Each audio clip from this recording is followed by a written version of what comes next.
à l'université de Bambey, nous n'avons rien trouvé sur place à notre arrivée il y a 4 ans. Et c'est un bilan extrêmement satisfaisant que nous avons laissé au nouveau directeur, que nous avons laissé aux étudiants.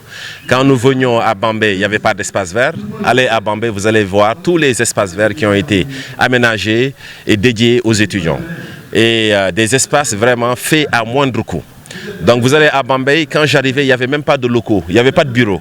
Donc là, j'ai laissé un bâtiment flambant neuf avec 4 salles de conférence, avec une vingtaine, au moins une vingtaine de bureaux, vraiment à un coût moindre, à un coût que vous ne verrez nulle part.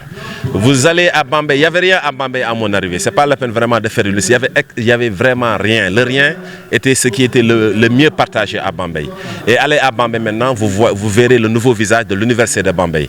Quand le directeur parle d'une dette, c'est normal, parce qu'à l'université Sine Saloum, qui est plus jeune que l'université de Bambey, ils sont à 11 milliards de dettes. Quand on parle vraiment de 4 milliards de dettes pour l'université Alioune Diop de Bambey, ça c'est une performance. Et cette dette-là, elle est due aux repreneurs, elle est due au restaurant. Et c'est l'État qui sera chargé de payer cette dette-là, parce que cette dette, en réalité, elle est beaucoup plus importante que le budget de l'université de Bambey. Chaque année, il y a au moins 3 milliards qui sont versés aux repreneurs. Les repreneurs, ce sont les gens, ce sont ces personnalités-là qui gèrent les restaurants.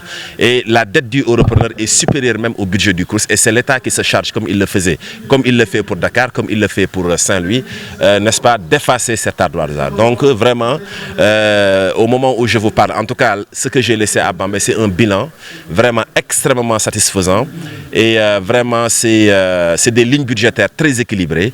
Et je pense que le nouveau directeur est très outillé pour pousser le CROUS de Bambey de l'avant.